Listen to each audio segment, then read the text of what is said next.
I'm sure both these teams magiging all out. Nag-reflect na yan kung ano yung pagkukulang nila no, ng mga nakaraang laro.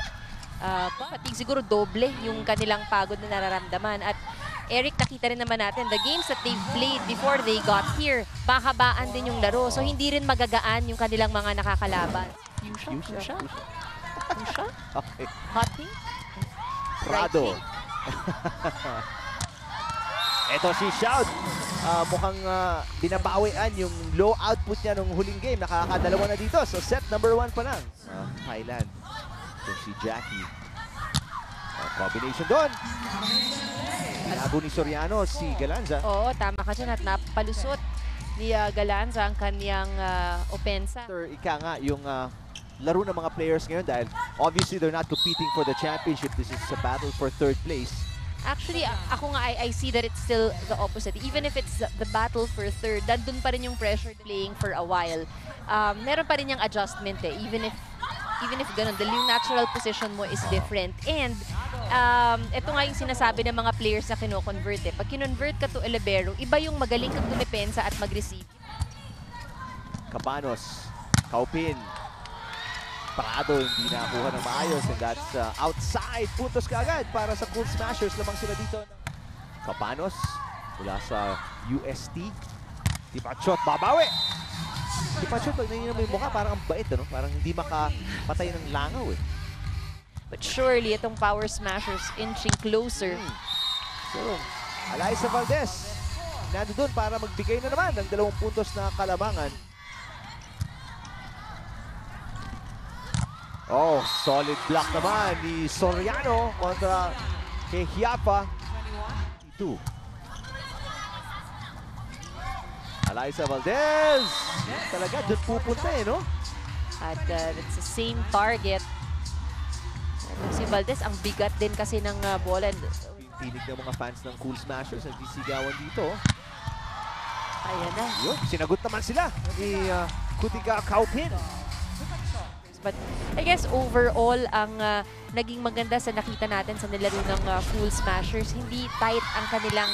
One-handed dig para kay Valdez. Galanza off speed, nasalo.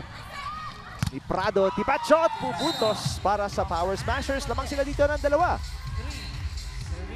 At mahirap din namang mapigilan yung bola na yun. Dahil Smashers hindi pa nananalo sa laban kontra sa Power Smashers. Oo, pero ngayong larong ito, kita naman natin na mukhang itong Cool Smashers gusto yatang bumawi. Ayun pa. Ganda ng serve. Pero maganda din yung reception ni Rakrakin. Shout! Itong si Shout, hindi na nilalakasan yung palo eh. Just really trying to make sure kinukuha niya yung bola sa pinakaibabaw. Doon mapipili na talaga. Okay, cheesecake pero chocolate. Pero masarap lang dami namang tanong naman pagkain, ano? Kaya nga eh, puro pagkain. Siguro gutom yung... Volleyball. Sana maipasa niya nga, diba, sa kanyang team. Ayun, naipasa niya kay Alyssa. Ang ganda naman ng cross-court na yun. Hindi ka gandahan yung set, ano? Hinabol pa ni Alyssa. Kung makikita natin, hindi ko alam kung sa angulo to, pero talagang tumagilid si Alyssa dyan, no? Smashers, 3 ball to. Kutika Kaupin.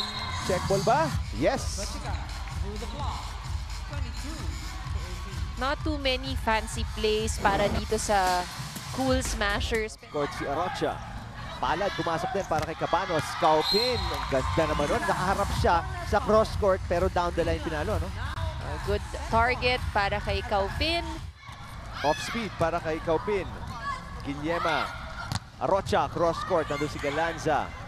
Kaupin ulit. Binaon. Pumasok. Pumuntos. At tapos na po ang set number 2. Mas maagang tinapos agad ng Cool Smashers dito. Smashers yung of old. Kasi parang... At alam mo, malaking bagay yung ganyan na if ikaw yung player and you hear people cheering for you, nakakaano rin ng energy yan sa loob ng court. Ganda nga lang yung block doon. Inahiya pa kontra kay Alyssa Valdez. Need to enjoy the game. Wow! Yun, nag-enjoy. Grabe yung pag-angat at yung forma sa ere, no? Parang pa-poster. Kutika Kaupin, ginawa na namang 5-point lead dito para sa Cool Smashers. Arocha, nasalo ni Rakrakin. Cabanos, shout sa gitna.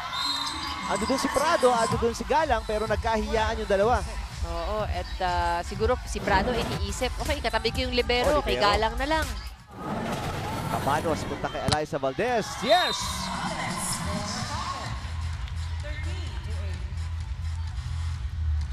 Tira Guillema nag-serve. Valdez na block.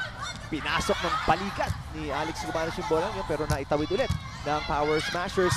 Pao Soriano, yes! We're seeing a very aggressive Sobra. team in pink, ano? Parang ito yung team na gustong gumanti. Ang liksin nila sa bola. Bakres, isang blocker lang, dating teammate niya, si Alex Cabanos. Ang lakas nung palo na yun. Walang ex-teammate dito. Kailangan namin ng puntos ngayon. Serve mo yun, Ana, nakita ko. Oo, ganun ang serve ko. Kaupin. Yes! Tinuruan ko si ate. Sabi ko mag-overload ka, ate. Panoorin po ninyo yung serve ni Ann na ginagawa na ngayon ni Ivy. Easy over para kay Kaupin. Prado. Eliza Valdez over-receive. Buhay pa po. Good rally. Tipat shot. Joust. Natalo kay Galanza. It's a match point para sa Cool Smashers. 24-15. Tsaka parang hesitant sila, no? Yung parang nagdadalawang isip palagi kung atake. Sino ba ang kukuha ng bola? Anong set ba? Anong play ba gagawin natin? Yung body language, it's something na very visible, ano, for the Power Smashers. Shout, isang kamay nilang nakablock pa. Pati si Laura napapangiti na lang dito sa sobrang swerte ng kanyang koponan. Shout! Oh yes! At doon po, nagtapos ang ating battle for third game number 1 sa pagitan ng Cool Smashers at Power Smashers. Maling puntos, Laura Shout. Sa pagtatapos ng battle for third place game number 1 sa pagitan ng Cool Smashers at Power Smashers. Yan po ang talaan sa baba ng inyong screens.